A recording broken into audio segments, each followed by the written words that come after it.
नमस्कार, आप सभी का एक बार फिर से स्वागत है हमारे चैनल भक्ति ज्ञान में। आज सुनेंगे ऋषि पंचमी की व्रत कथा। भाद्रपद मास के शुक्ल पक्ष की पंचमी के दिन ऋषि पंचमी का व्रत किया जाता है। इस दिन भगवान की पूजा नहीं बल्कि सप्त ऋषियों की पूजा अर्चना की जाती है। इस बार ऋषि पंचमी 1 सितंबर को है। ये व्रत महिलाओं के लिए बहुत सौभाग्यवती व्रत माना जाता है। इस व्रत को रखने से महिलाएं रजस्वला दोष से मुक्त होती हैं, यानी माहवारी के समय हो गए किसी भी चूक या पाप से उन्हें मुक्ति मिल जाती है। कहा जाता है कि अगर ऋषि पंचमी के दिन पूरी श्रद्धा से व्रत करके कथा की जाए तो जीवन के सभी दुख दूर हो जाते हैं। आइए सुनते हैं ऋषि पंचमी की व्रत कथा। एक बार की बात है, एक नगर में एक ब्राह्मण अपनी पत्नी के साथ रहा करता था। उसकी पत्नी ने एक दिन ऋषियों को भोजन के लिए आमंत्रित किया, लेकिन उसी दिन वो रजस्वला हो गई और उसने सोचा कि वो अब क्या करे। उसने तो ब्राह्मणों को भोजन पर आमंत्रित कर रखा है, इसलिए वो अपनी पड़ोसन के पास गई और उससे पूछा, मैं क्या करूं? मैंने तो आज ऋषियों को खाने का न्योता दिया है और आज ही मैं रजस्वला हो गई। पड़ोसन ने कहा, तू ऐसा कर, 7 बार नहा ले और 7 बार कपड़े बदल ले और फिर खाना बना ले। उसने ऐसा ही किया।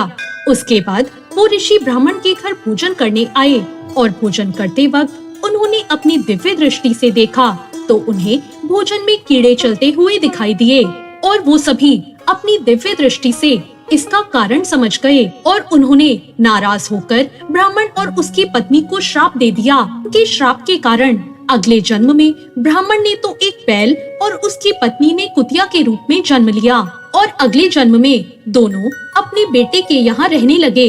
उनका बेटा बहुत धार्मिक था। एक दिन उस लड़के ने अपने माता पिता के श्राद्ध के दिन ब्राह्मणों को भोजन पर बुलाया। यह देखकर वो बैल और कुतिया आपस में बात करने लगे। अपना बेटा श्राद्ध कर रहा है, आज तो खीर और पूड़ी खाने को मिलेगी। अपने घर ब्राह्मणों को भोजन कराने के लिए उन्होंने तरह तरह के पकवान बनाए और ब्राह्मण के बेटे की पत्नी ने खीर बनने के लिए चढ़ा दी। जब वो किसी काम से बाहर गई तो एक सांप आया और उसने खीर के बर्तन में विष वमन कर दिया। कुतिया के रूप में उनकी माँ ने सब कुछ देख लिया और उसने सोचा, सभी ब्राह्मण ये खाना खाने पर मर जाएंगे और इन्हें ब्रह्म हत्या का पाप लगेगा। इसलिए उसने उन्हें इस पाप से बचाने के लिए जाकर उस बर्तन पर मुंह लगा दिया। उस लड़के की पत्नी ने उस कुतिया को ऐसा करता देख लिया और उसने गुस्से में चूल्हे से जलती हुई लकड़ी निकाली और कुतिया को दे मारी। बेचारी कुतिया मार खाकर इधर उधर भागने लगी। चौके में बचा हुआ खाना वो रोज कुतिया को डालती थी, लेकिन क्रोध के कारण उसने वो सब खाना बाहर फेंकवा दिया और उस कुतिया और बैल को खाने को कुछ नहीं दिया। इसके बाद सारा खाना फेंककर सभी बर्तन साफ करके उसने दोबारा खाना बनाकर ब्राह्मणों को बुलाया और भोजन कराया। अब रात हुई और रात के समय भूख से व्याकुल होकर वो कुतिया बैल के रूप में अपने पूर्व जन्म के पति के पास आकर बोली, हे स्वामी, आज तो मैं भूख से मरी जा रही हूँ।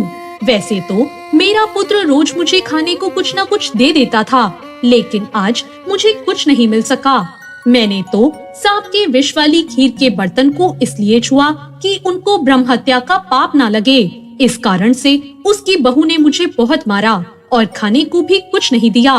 तब उस बैल ने कहा, तेरे पापों के कारण तो मैं भी इस योनि में पड़ा हूँ और आज बोझा ढोते ढोते मेरी कमर टूट गई। आज मैं भी खेत में दिन भर हल जोतता रहा। मेरे पुत्र ने आज मुझे भी भोजन नहीं दिया और मुझे भी मारा। मुझे इस प्रकार कष्ट देकर उसने इस श्राद्ध को निष्फल कर दिया। अपने माता पिता की इन बातों को उनके बेटे ने सुन लिया और वो उनके दुख से बहुत दुखी हुआ। उसने उसी समय उन दोनों को भरपेट भोजन कराया और फिर दुखी होकर वन में चला गया। वन में जाकर उसने ऋषियों से पूछा, मेरे माता पिता किन कर्मों के कारण इस नीच योनि को प्राप्त हुए हैं और अब किस प्रकार उन्हें इस योनि से छुटकारा मिल सकता है। तब ऋषि बोले, तुम इनकी मुक्ति के लिए अपनी पत्नी के साथ मिलकर ऋषि पंचमी का व्रत धारण करो और उसका फल अपने माता पिता को दो। ऋषियों के कहे अनुसार भाद्रपद महीने की शुक्ल पंचमी को मुख शुद्ध करके उन्होंने पवित्र नदी के जल से स्नान करा और नए रेशमी कपड़े पहनकर सप्तऋषियों का पूजन किया और सारा पूजन उसने अपनी पत्नी के साथ मिलकर पूरे विधि विधान से किया और उसका पुण्य अपने माता पिता को दे दिया। इसके फलस्वरूप वो दोनों पशु योनि से छूट गए। इसलिए जो महिला श्रद्धा पूर्वक ऋषि पंचमी का व्रत करती है वह समस्त सांसारिक सुखों को भोगकर वैकुंठ को जाती है। ऋषि पंचमी के दिन इस कथा को सुनने का बहुत महत्व है।